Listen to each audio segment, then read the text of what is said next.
नमस्कार विद्यार्थी मित्रांनो, मी आहे चेतन राठोड आणि आपण बघत आहात द प्रियांसी आयांसी अकॅडमी या यूट्यूब चॅनलला। तर मित्रांनो, आपण जी सिरीज चालू केली आहे टीईटी 2026 करिता जे मागील पेपर होते ते आणि संभाव्य प्रश्नपत्रिका जे प्रश्न येऊ शकतात त्यांचा आपण विचार करत होतो। आज आपण ही फक्त मराठी संभाव्य प्रश्नपत्रिका आहे। आतापर्यंत मागे जे आलेले आहेत त्याच्यात प्रश्न नाही, पण हे संभाव्य आहे, हे पुढे येऊ शकतात। तर हे तुम्ही म्हणाल हे तुम्ही कुठून काढलात? तर जे मागे आलेले प्रश्न आहेत त्यांचा विचार करून त्यांचा सविस्तर विश्लेषण करून मी हे प्रश्न तयार केलेले आहेत।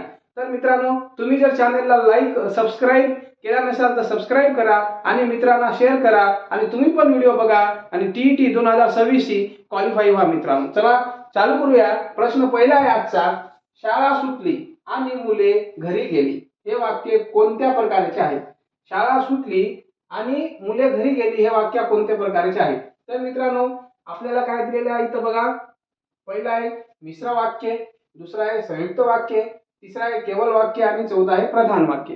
तर मित्रांनो, आणि व किंवा पण हे जर असेल तर तो साधारणपणे काय असतो मित्रांनो? संयुक्त वाक्य असतो आणि दोन वाक्य जोडत आहेत। तर हे बघा, शाळा सुटली आणि मुले घरी गेली आणि दोन वाक्य जोडत आहेत म्हणून तो कुठला वाक्य आहे मित्रांनो? तो संयुक्त वाक्य आहे। तर स्पष्टीकरण बघूया। जेव्हा दोन केवल वाक्ये आणि व किंवा पण, जेव्हा दोन केवल वाक्ये आणि व किंवा पण यासारख्या प्रधान व सूचक उभ्या नवी अवयवाने, कुठल्या प्रधान सूचक उभ्या नवी अवयवाने जोडली जातात तेव्हा त्यास संयुक्त वाक्य म्हणतात। काय म्हणतात? संयुक्त वाक्य म्हणतात। जर आपल्याला आणि व किंवा ने यानं जोडत असेल तर त्याला काय म्हणतो आपण? संयुक्त वाक्य म्हणतो मित्रांनो। तर 2 नंबरचा जो पर्याय 3 नंबरचा जो पर्याय आपला केवल वाक्य, हा उत्तर आपला 2 अगदी बरोबर आहे, संयुक्त वाक्य। पण स्पष्टीकरण बघताना चारही पर्यायाचा स्पष्टीकरण बघणं गरजेचे असते, जेणेकरून आता यावर प्रश्न आलाय पुढच्या वेळेस केवल वाक्य पण येऊ शकतो, प्रधान वाक्य पण येऊ शकतो किंवा मिश्र वाक्य पण येऊ शकतो। म्हणून एकाच या प्रश्नामध्ये चारही पर्याय जर विश्लेषण होत असेल तर ते आपल्यासाठी उत्तम आणि वेळ वाचक ठरेल। म्हणून मित्रांनो, आपल्याला आता थोडा वेळ लागला तरी चालेल, पण आपला उत्तर चुकता कामा नये म्हणून बघूया केवल वाक्य। तर मित्रांनो, केवल वाक्य यात एकच उद्देश व एकच विधेय असतो। केवल वाक्यात काय असतो? एकच उद्देश व एकच विधेय असतो। उद्देश म्हणजे तुम्हाला माहित असेल, उद्देश म्हणजे कर्ता आणि विधेय म्हणजेच क्रियापद। तर एकच कर्ता आणि एकच क्रियापद असतो याच्यात। तर मित्रांनो, याच्यात काय? याच्यात दोन क्रियापद आहेत। तर मुले घरी गेली, काय मित्रांनो याचं काय होईल? मुले घरी गेली। आणि मिश्र वाक्य जर आपल्याला करायचे असेल, एक प्रधान वाक्य व एक गौण वाक्य यांनी उभ्या नवी अवयव जोडली जातात। मित्रांनो, जर हा मिश्र वाक्य जर आपल्याला बनवायचे असेल, शाळा सुटली आणि मुले घरी गेली, तर तो काय असतो? त्याच्यात एक प्रधान वाक्य असतो आणि एक गौण वाक्य असतो। त्याच्यात एक प्रधान वाक्य आणि एक गौण वाक्य आहे। तर मित्रांनो, हे काय असतो? उभ्या नवी अवयवाने जोडली जातात। जर मिश्र वाक्य बनवायचे असेल तर जेव्हा तेव्हा हे त्याच्या पहिले लागले असतात। उदाहरणार्थ, जेव्हा पाऊस पडला तेव्हा मोर नाचू लागले, हे कशाचं उदाहरण झालंय? केवळ मिश्र वाक्याचं। तर आपण हा उदाहरण जो दिलेला आहे आपल्याला संयुक्त वाक्याचा, त्याला जेव्हा तेव्हा लावून बघू म्हणजे तो मिश्र वाक्य होईल। तर जेव्हा शाळा सुटली तेव्हा मुले घरी गेली, तर इथं आणीचं काम आहे का? नाही। जर आपण केवळ वाक्याचा मिश्र वाक्याचा विचार करत असेल तर जेव्हा शाळा सुटली, मी लिहून दाखवतो तुम्हाला इथं, जेव्हा शाळा सुटली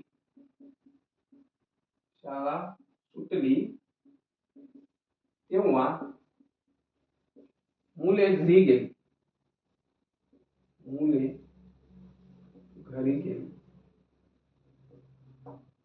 गेली, हा काय झाला मित्रांनो? हा झालाय मिश्र वाक्य।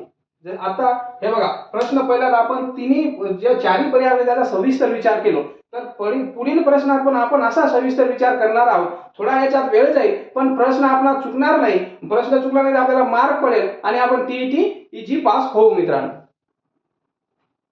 पुढचा प्रश्न बघूया, संधीवर आहे। खालीलपैकी स्वर संधीचे उदाहरण कोणते? मित्रांनो, संधी म्हणजे साधणे किंवा जोडणे होय। संधीचे 3 प्रकार पडतात, त्याच्यात मूळ 3 प्रकार पडतात संधीचे। त्याच्यात पहिला आहे स्वर संधी, जर दोन्ही स्वर जवळ जवळ आले तर स्वर संधी, व्यंजन संधी, विसर्ग संधी मित्रांनो। आणि अजून दोन उपप्रकार पडतात, पररूप संधी आणि पूर्वरूप संधी. तर संधीवर प्रश्न विचारले जातात. परीक्षेला संधीवर एक किंवा दोन प्रश्न प्रत्येक परीक्षेला विचारले जातात. टीईटी साठी तर आहेत, पण दुसऱ्या परीक्षेसाठी पण उपयुक्त आहेत हे. तर बघूया खालीलपैकी स्वरसंधी, स्वरसंधीचे उदाहरण कोणते? तर मित्रांनो, स्वरसंधीचे उदाहरण कविश्वर, सच्छिष्य, निरंतर आणि वाङ्मय. तर याचं पहिला उत्तर आहे पर्याय क्रमांक 1 कविश्वर. कविश्वर स्पष्टीकरण बघूया. कविश्वर याचा फोड आपल्याला जशी संधी विचारली जाते तसं फोड पण विचारले जाते मित्रांनो. तर कवी प्लस ईश्वर म्हणजेच कविश्वर, कवी प्लस ईश्वर म्हणजेच कविश्वर. तर याच्यात दोन, ही मोठी ही आणि मोठी ही बरोबर काय झालेली, मोठी ही झालेली आहे, म्हणून इथं दुसरी विलांटी आपल्याला दिलेली आहेत. तर दुसरा बघूया, हा उत्तर झालाय आपला, पण दुसरा पर्यायाचा विचार करत असताना सच्छिष्य, सत प्लस शिष्य हे काय आहे मित्रांनो, त्राल आहे, म्हणजेच काय आहे ते व्यंजन संधी आहेत. आणि निरंतर, नि प्लस अंतर ही कुठली संधी आहे, विसर्ग संधी आहेत मित्रांनो. आणि वाङ्मय, वाक प्लस मय बरोबर अनुनासिक संधी, ही कुठली संधी आहे, अनुनासिक संधी आहेत मित्रांनो. पुढचा प्रश्न बघूया. मनी आणि वाक्यप्रचारावर आहेत, मनीवर आहेत. तर पळसाला पाने द्याव्यास मन पूर्ण करा, म्हणजे पळसाला पानं किती असतात मित्रांनो, 2, 3, 4 आणि 6. तर याचं योग्य उत्तर आहे 3. याचं योग्य उत्तर आहे 3. तर जर पळसाला पाने 3च, या म्हणीचा योग्य उत्तर आहे 3. तर या म्हणीचा अर्थ काय होतो मित्रांनो, सर्वत्र सारखी परिस्थिती असणे. तो दुसरी पण एक म्हण आहे, घरोघरी मातीच्या चुला. ही घरोघरी मातीची चुली हा पण म्हण याला कसं आहे, समानार्थी आहे. म्हणजे सगळीकडे सारखीच परिस्थिती असणे, सगळीकडे तसेच वांदे असणे, म्हणून त्याला काय म्हणतात, पळसाला पाने 3च असे याचं उत्तर, म्हणीचा उत्तर 3 आहे. तर 4 नंबर बघूया. तो वकिली करतो, या वाक्यातील वकिली हे कोणत्या प्रकाराचे नाम आहे? तो काय करतो, वकिली करतो. वकिली हा व्यवसाय आहे, तो व्यवसाय करतो म्हणजे कुठल्या तरी याचा व्यवसाय करतो. तर तो वकिली हा कोणत्या प्रकारचा नाम आहे मित्रांनो? नामाचे 3 प्रकार पडतात. सामान्य नाम, नामाचे 3 प्रकार पडतात, सामान्य नाम, विशेष नाम आणि भाववाचक नाम. सामान्य नामाचे 2 उपप्रकार पडतात, एक पदार्थवाचक नाम आणि दुसरा म्हणजे समूहवाचक नाम, असे 2 प्रकार पडतात मित्रांनो. तर आपण पहिला सामान्य नाम, दुसरा विशेष नाम, तिसरा भाववाचक नाम आणि चौथा धातुसाधित नाम. तर याचं योग्य उत्तर आहे भाववाचक नाम. का? कारण की वकील हा व्यवसाय आहे. जर तो वकील राहिला असता फक्त वकील, तर त्याचं उत्तर काय आलं असतं मित्रांनो, याला ई प्रत्यय लागलेला आहे. पण जर वकील राहिला असता तर त्याचं उत्तर काय आलं असतं, सामान्य नाम आले असता. पण आता काय वकिली आहेत म्हणून भाववाचक नाम आहेत मित्रांनो. तर विद्यार्थी मित्रांनो, स्पष्टीकरण बघूया. सामान्य नाम म्हणजेच काय, सामान्य नामाची व्याख्या काय, एकाच जातीच्या पदार्थामधील, एकाच जातीच्या पदार्थात समान गुणधर्मामध्ये, एकाच जातीच्या पदार्थात समान गुणधर्मामध्ये दिलेले नाम म्हणजे सामान्य नाम आहेत. सामान्य नाम हे जातीवाचक असतात. सामान्य नाम काय असतात, जातीवाचक असतात. उदाहरणार्थ बघूया आपण सामान्य ज्ञान. उदाहरणार्थ नदी, शहर, पर्वत, मुलगा, हे काय झाले मित्रांनो, हे जातीवाचक नाम झाले. जातीवाचक नाम कुठले नाम असतात, सामान्य नाम असतात. तर विशेष नाम, 2 नंबरचा विशेष नाम, उत्तर आपला भाववाचक नाम आहे. पण जेव्हा आपण सगळ्या पर्यायाचा विचार करतो तेव्हा पहिला सामान्य नाम झाला आणि दुसरा आपण विशेष नाम बघूया. तर जसं सामान्य नाम हा समान गुणधर्म, सगळ्या पदार्थाचा समान गुणधर्म, पृथ्वी सृष्टीवर जेवढे वस्तू व्यक्ती आहेत त्या सगळ्यांना समान नाम म्हणतात, सामान्य नाम म्हणतात. पण जर विशिष्ट व्यक्ती, वस्तू किंवा स्थळाला दिलेले नाम, एखादी विशिष्ट व्यक्ती असेल, वस्तू असेल किंवा एखादी स्थळ असेल, त्या स्थळाला दिलेला नाम म्हणजेच विशेष नाम आहेत विद्यार्थी मित्रांनो. बघूया. तर आणि विशेष नाम, विशेष करून हा काय असतो, जसं वरी जातीवाचक होता, खाली व्यक्तिवाचक असतो. आता वरी बघा मुलगा आणि खाली जसं व्यक्ती जातीवाचक मुलगा तर खाली चेतन, हे काय आहे, सामान्य नाम आहेत मित्रांनो. बघा वरी नदी, शहर, पर्वत हे काय झालं, सामान्य नाम. पण खाली येताना जर विशेष नाम ओळखायचे असेल तर नदी गोदावरी, पर्वत हिमालया आणि मुलगा म्हणजे मुलगा जर जातीवाचक झाला आणि हा चेतन काय झाला, व्यक्तिवाचक झाला मित्रांनो. तर पुढचा प्रश्न बघूया. रामाने रावणास मारले या वाक्यातील प्रयोग ओळखा. तर रामाने रावणास मारले या वाक्यातील प्रयोग ओळखायचा आहे आपल्याला. प्रयोग म्हणजेच रचना, मांडणी किंवा ठेवण. प्रयोग म्हणजे मित्रांनो रचना, मांडणी किंवा ठेवण. तर प्रयोगाचे 3 प्रकार पडतात. मुख्य प्रयोगाचे 3 प्रकार पडतात. त्याच्यात कर्तरी, कर्मणी आणि भावे. कर्तरीचे 2 प्रकार पडतात, सकर्मक कर्तरी आणि अकर्मक कर्तरी. ज्या वाक्यात कर्ता असतो त्याला सकर्मक कर्तरी असे म्हणतात आणि ज्या वाक्यात कर्ता नसतो त्याला अकर्मक कर्तरी असे म्हणतात. कर्मणीचे अनेक प्रकार पडतात. त्याच्यात प्रधान सूचक कर्मणी, नवीन कर्मणी असे बरेच प्रकार पडतात. आणि भावेचे 2-3 प्रकार पडतात. सकर्मक भावे, अकर्मक भावे असे प्रकार पडतात मित्रांनो. त्यापैकी आपल्याला रामाने रावणास मारले या वाक्यातील प्रयोग ओळखायचे आहे. तर बघूया, रामाने रावणास मारले. तर इथं रामाने कर्ता आणि रावणास कर्म आहेत. क्रिया कशावर झालेली आहेत, रावणावर झालेली आहेत. कर्ता कोण आहेत, रामाने रावणास मारले. दोघाला प्रत्यय आहे, याला ने आणि याला स प्रत्यय आहे. जेव्हा क्रियापदाचे रूप कर्ताच्या किंवा कर्माच्या लिंग वचन भेदानुसार बदलत नाहीत. प्रत्येक वेळेस नपुसक लिंगी एकवचनी, तृतीय पुरुषी नपुसक लिंगी एकवचनी असून स्वातंत्र्य असतो तेव्हा भावे प्रयोग होतो. तर या दोघाला इथं काय आहे, प्रत्यय लागलेला आहेत. म्हणून ते काय आहेत मित्रांनो, हे कशाचा हे आहेत, जे वाक्यातील कुठला प्रयोग आहे, हा भावे प्रयोग आहे. काय आहे मित्रांनो, पर्याय क्रमांक 3 हा भावे प्रयोग आहे. भावे प्रयोग आहेत.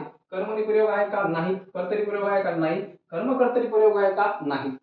कर्तरी प्रयोग जर त्याच्यात काय असतो, कर्तरी प्रयोग जर कर्म असेल, उदाहरणार्थ जर वाक्यात कर्म असेल तर तो सकर्मक कर्तरी आणि कर्म नसेल तर तो काय असतो, अकर्मक कर्तरी असतो मित्रांनो. तर आता आपण हा भावे प्रयोग बघतो, ते स्पष्टीकरण करू. जेव्हा क्रियापदाचे रूप कर्ताच्या किंवा कर्माच्या लिंग वचनाप्रमाणे बदलत नसून ते नेहमी तृतीय पुरुषी नपुसक लिंगी एकवचनी असून स्वतंत्र असते तेव्हा त्यास भावे प्रयोग म्हणतात. ही कर्तरी कर्त्यानुसार बदलते, कर्मणी कर्मानुसार बदलते, पण भावे हा दोन्हीनुसार बदलत नाही. भावेला काहीच घेणं देणं नाही. कर्तरी तूही बदल, कर्मणी तूही बदल, मला काही घेणं देणं नाही. पुढचा प्रश्न बघूया विद्यार्थी मित्रांनो. सुवर्ण या शब्दाचा योग्य समानार्थी शब्द निवडा. मित्रांनो, तुम्हाला जर जे शब्द आहेत समानार्थी शब्द हे वारंवार वाचावे लागतील. आपल्या कानावर जर ते शब्द पडत राहिले तर आपल्याला समानार्थी, विरुद्धार्थी, म्हणी व वाक्यप्रचार हे बिलकुल चुकत नाही. तर त्याच्यासाठी मी द प्रियांशी आयांशी अकॅडमी या YouTube चॅनेलवर ऑडिओ क्लिप, जे की एकदम सुस्पष्ट आणि चांगल्या आवाजात ऑडिओ क्लिप रेकॉर्डेड केलेली आहेत. त्या ऑडिओ क्लिप मध्ये तुम्हाला काय काय भेटणार आहे मित्रांनो, त्याच्यात समानार्थी, विरुद्धार्थी शब्द, त्याच्यानंतर वाक्य व म्हणी व वाक्यप्रचार, अनेक शब्दाबद्दल एक शब्द समूह असे शब्द तुम्हाला हे म्हणजे डाटा भेटणार आहे मित्रांनो, जेणेकरून तुम्हाला टीईटी परीक्षेसाठी ते उपयोगी पडेल. तर सुवर्ण या शब्दाचा योग्य समानार्थी शब्द निवडा. सुवर्ण म्हणजे सोना, यासाठी समानार्थी शब्द शोधायचा आहे आपल्याला. पर्याय क्रमांक 1 चांदी आहे का, नाही. हेम, रत्न आणि हिरा. तर मित्रांनो याचं योग्य उत्तर काय आहे, हेम आहे. तर अजून सोन्याला समानार्थी शब्द मराठीमध्ये काही समानार्थी शब्द आहेत, ते कुठले बघू. हेम, कनक, कांचन, कुंदन अशी नावे आहेत. अशी समानार्थी नावे आहेत कशाला, सोन्याला. मग चांदीला काय म्हणतात, तर चांदीला रजत म्हणतात. चांदीला काय म्हणतात मित्रांनो, रजत. जेव्हा ऑलिम्पिक मध्ये बघा तुम्ही, सुवर्ण जर पहिला असेल तर आपण कुठला हे म्हणतो, गोल्डन, आणि दुसरा जर असेल तर त्याला काय म्हणतो, रजत पदक असे म्हणतो. आणि रत्न आहे 3 नंबरचा, मणी किंवा मौल्यवान खडा. रत्न म्हणजे मणी किंवा मौल्यवान खडा. आणि हिरा तर आपल्याला सगळ्यांना माहित आहे. पुढचा प्रश्न बघूया मित्रांनो, 7 नंबर आहे. घरोघरी या शब्दाचा समाज ओळखा. समाज ओळखायचा आहे आपल्याला घरोघरी. तर मित्रांनो, समासाचे 4 प्रकार पडतात. मूळ, त्याच्या आता 1 नंबरला आहेत अविर्भाव समास. जर वाक्याची द्विरुक्ती होत असेल, परत वाक्य येत असेल, उदाहरणार्थ घरोघरी म्हणजे प्रत्येक घरी, गल्लोगली म्हणजे प्रत्येक गली, दारोदारी म्हणजे प्रत्येक दारी, बेदर गेला, बेदर गर बर बिन हर, हे जर त्याला प्रत्यय असेल त्या वाक्याला, तर तो कुठला समाज असतो मित्रांनो, अविर्भाव समाज असतो. अविर्भाव समाज 1 नंबर दोन नंबरला आहे तत्पुरुष समाज. तत्पुरुष समाज याच्यात दुसरा पद महत्वाचा असतो. 3 नंबरला आहे द्वंद्व समाज, याच्यात तिसरा पद महत्वाचा असतो. आणि 4 नंबरला आहे बहुवीर्य समाज, याच्यात दोन्ही पदे महत्वाचे नसून तिसऱ्याच पदाला महत्व असतो. म्हणून समाजाचे एकूण 4 प्रकार पडतात. त्याच्यापैकी आपल्याला विचारले घरोघरी या शब्दाचा समाज ओळखा. तर घरोघरी या शब्दाचा समाज कुठला आहे मित्रांनो? अविर्भाव समाज आहे. तर काय या घरोघरी एक आहे अविर्भाव समाज आहे. जर एखाद्या शब्दाची द्विरुक्ती किंवा शब्दाची पुनरावृत्ती होऊन बनलेल्या शब्दाला अविर्भाव समाज म्हणतात. उदाहरणार्थ गल्लोगल्ली, घरोघरी, दारोदारी हे अविर्भाव समाजाचे उदाहरण आहेत मित्रांनो. 8 नंबर बघूया. अनुज या शब्दाचा अचूक समानार्थी शब्द कोणता? मित्रांनो, कुठलीही परीक्षा असो, त्याच्यात परीक्षा कुठलीही असो, समानार्थी विरुद्धार्थी याच्याशिवाय पेपर निघत नाही. 2 तरी प्रश्न समानार्थी विरुद्धार्थीवर असतात. मग ते समानार्थी विरुद्धार्थी आठवण ठेवायचे कसे? ते वारंवार वाचावं लागतील. वाचून ते आठवण राहतात मित्रांनो. एकदा वाचल्याने आठवण राहत नाही. तर बघूया, अनुज या शब्दाचा अचूक समानार्थी ओळखायचा आहे. तर अनुज म्हणजेच काय? अग्रज का? नाही. अनुजचा विरुद्धार्थी अग्रज आहे. अनुज म्हणजे म्हणून का? नाही. लहान का? नाही. मागाहून न जन्मलेला म्हणजेच काय? लहान. अनुज म्हणजे काय मित्रांनो? लहान. अनुज म्हणजेच लहान. अनुज म्हणजेच मागाहून जन्मलेला. आणि अग्रज म्हणजेच मोठा. अग्रज म्हणजेच टोकाचा. अग्रज म्हणजेच मोठा. आणि अनुज म्हणजेच मित्रांनो लहान. पुढचा प्रश्न बघूया विद्यार्थी मित्रांनो. मुलांनी गुरुजींना वंदन केले या वाक्यातील मुलांनी या शब्दाची विभक्ती ओळखा. विभक्ती आणि कारखार याच्यावर पण बरेच प्रश्न विचारले जातात. त्याच्यात विभक्तीवर प्रश्न विचारलेला आहे. काय विचारलं आहे? मुलांनी गुरुजींना वंदन केले या वाक्यातील मुलांनी या शब्दाचा विभक्ती ओळखायची आहे. विभक्ती मुलांनी नी मित्रांनो जी नी आहे मुलांनी, तर याच्यात नी प्रत्यय लागले आहे. तर नी हा कशाचा प्रत्यय असतो? द्वितीयाचा असतो का? नाही. तृतीयाचा असतो का? हो. तृतीयाचा काय असतो? नी. तृतीया विभक्तीचे एकवचनात प्रत्यय ने ए सी आणि अनेक वचनात प्रत्यय नि सी ई ही हे आहेत. तर याच्यात काय लागले आहे? अनेक वचनाचा प्रत्यय लागलेला आहे. कुठला? नी हा अनेक वचनाचा प्रत्यय आहे.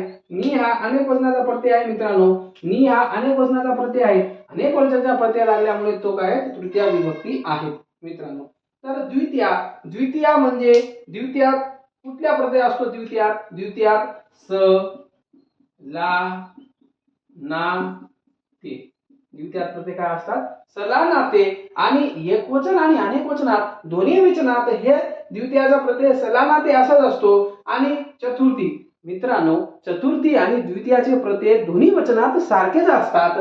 म्हणजे सला, नाते हे कशाचे? चतुर्थीचे पण असतात. आणि तुम्हाला फरक सांगतो मी, द्वितीय आणि चतुर्थी ओळखायचे कसे?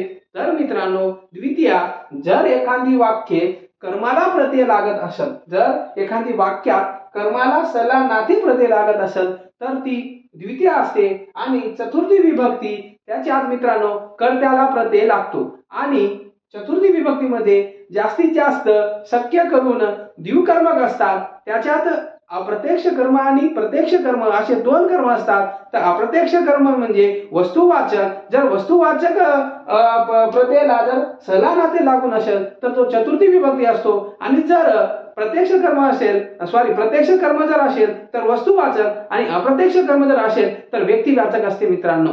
तर षष्टीचा संबंध दर्शविला जातो. संबंध मध्ये चा, ची, चे हे प्रत्यय असतात. एकवचनात चा, ची, चे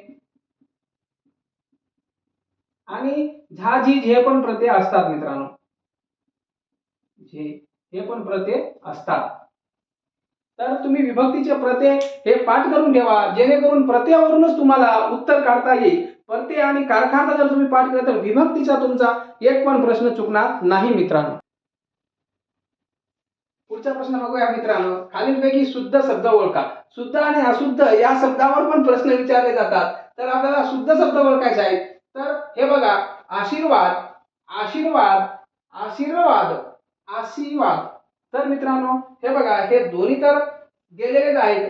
हे दोन्ही गेलेली केस आहे मित्रांनो. हे बघा, हे आशीर्वाद असं होते का? होत नाही. कोणी पण ओळखेल. आणि हे आशीर्वाद असं होते का? होत नाही.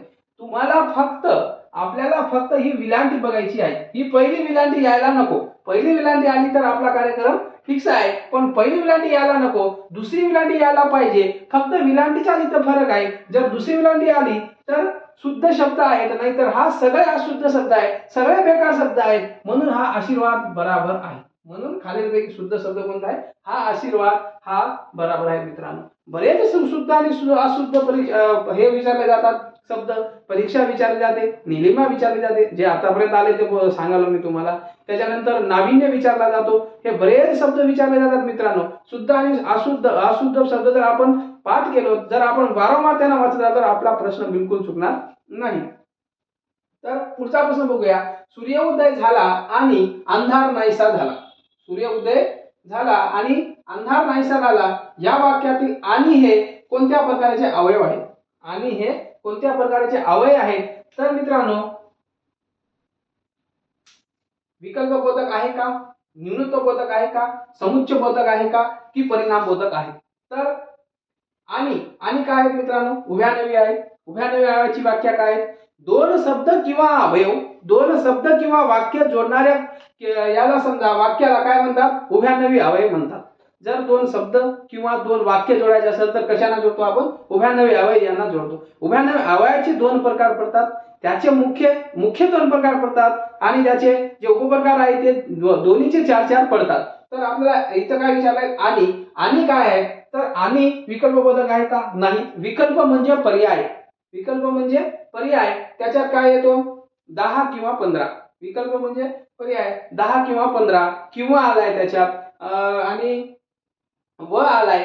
पण आणि कशात येतो? तर आणि येतो मित्रांनो समुच्चयबोधक. आणि कशात येतो? आणि येतो समुच्चयबोधक. आणि न्यूनत्वबोधक मध्ये काय येतो? न्यूनत्वबोधक मध्ये येतो पण परंतु कीर्ती. उदाहरणार्थ मरावे परी कीर्ती रूपे उरावे. हे कशाचे उदाहरण आहे? हे न्यूनत्वबोधक याचे उदाहरण आहे. पण परंतु आणि परिणामबोधक. एखादा परिणाम जर होत असेल तर ते काय होते मित्रांनो? परिणामबोधक आहेत. दोन मिलाप किंवा संग्रह करणाऱ्या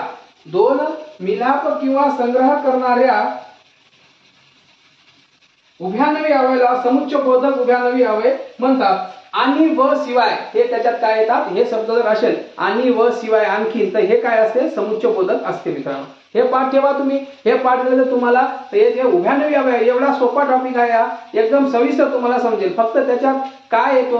जर समजा आता विकल्पबोधक मध्ये काय येतो? वाव येतो किंवा येतो विकल्पबोधक मध्ये. न्यूनत्वबोधक मध्ये काय येतो? पण परंतु किंतु बाकी. हे कसं येतो न्यूनत्वबोधक मध्ये. समुच्चयबोधक मध्ये काय येतो? समुच्चयबोधक किंवा आणि येतो, व येतो, शिवाय येतो, खेरीज येतो. असे तुम्ही शब्द पाठ करा. त्याचे जे कीवर्ड्स आहेत ते पाठ करा. ते पाठल्यानंतर तुम्हाला काहीच अडचण जाणार नाही. आणि उभ्यानवी अवयवावर सगळ्यात सोपे प्रश्न उभ्यानवी अवयवावर केवलप्रयोगीवर अशावर विचारले जातात. पुढचा प्रश्न बघूया. विद्वान या शब्दाचे स्त्रीलिंगी रूप कोणते? बरेच वेळा झालेला आहे. बराच वेळा येऊन पण विचारतात. का विचारतात? त्यांना चुकवायचा असतो. परीक्षा त्यांना चुकवायचा असतो, आपल्याला घडवायचा असतो. म्हणून हा प्रश्न मला तर वाटते मी जेवढे पेपर दिलो तेवढ्या सगळ्या पेपरमध्ये आले. म्हणजे 100% पेपरमध्ये रिव्हिजन झालेलं आहे. तरी पण पुन्हा विचारतात. मग आपल्याला चुकता कामा नये. या शब्दाचे स्त्रीलिंगी रूप काय? तर मित्रांनो विदुषी, विद्वानी, विद्वता, विदूषक. तर काय आहे याचं स्त्रीलिंगी रूप आहेत? विदुषी आहेत. तर पुढचा प्रश्न बघूया. ज्या गावाच्या बोरी त्याच गावाच्या बाबळी. तुमच्या गावात आहे की नाही बाबळी? ज्या गावाच्या बोरी त्याच गावाच्या बाबळी या म्हणीचा योग्य अर्थ काय? या म्हणीचा मित्रांनो योग्य अर्थ काय ते बघूया. एकाच गावातील लोक भांडखोर असतात. आहे का उत्तर? नाही, चुकीचं आहे. एकमेकांना चांगले ओळखणारे लोक एकत्र असते. हा 2 नंबरचा पर्याय एकदम बरोबर आहे. तर काय आहे? एकमेकांना चांगले ओळखणारे लोक एकत्र असणे म्हणजे ज्या गावाच्या बोरी त्याच गावाच्या मित्रांनो बाबळी.